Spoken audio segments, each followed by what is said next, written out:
Hey everybody, Phil Struzula back with another Whiteboard Wednesday. Today we're talking about talent communities and how should we be engaging with them. And what I first want to do is start off with the worst practices here.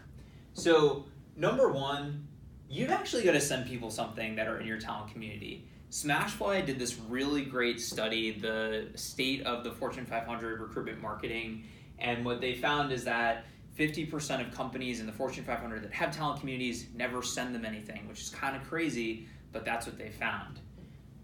Next up, don't just send people job blasts. People sign up because they're not ready for a job. They want to hear about your culture, learn about what's it like to be a veteran, a woman in tech, somebody working in the New York office, an engineer, etc.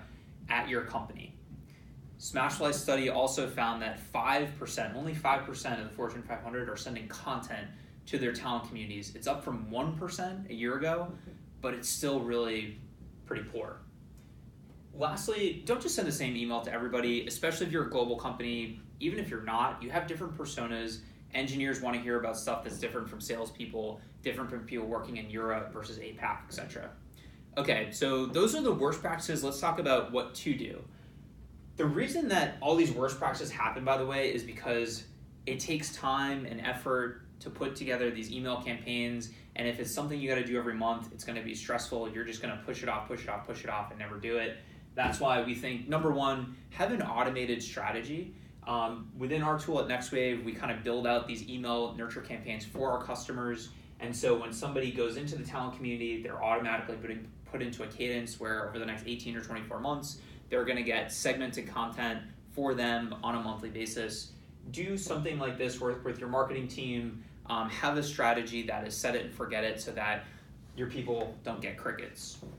Number two, segmented. We've got a piece of computer code here. This is relevant for engineers. If I sent this to a salesperson, they're not going to care about it. Vice versa is also very true. You've got to send things that people actually care about. Send the career paths of engineers to engineers. Send the interview tips for salespeople to salespeople.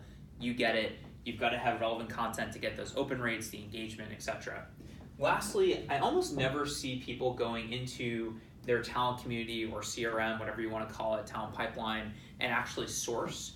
And I think it's a great place, just like you go on LinkedIn and try to source for the right person, go into your talent community, look at the people who already have a relationship with your company and reach out to them and say, hey, look, I know you didn't apply for a job, but I want to talk to you for 10 minutes because there's a really interesting opportunity I think you'd be a great fit for.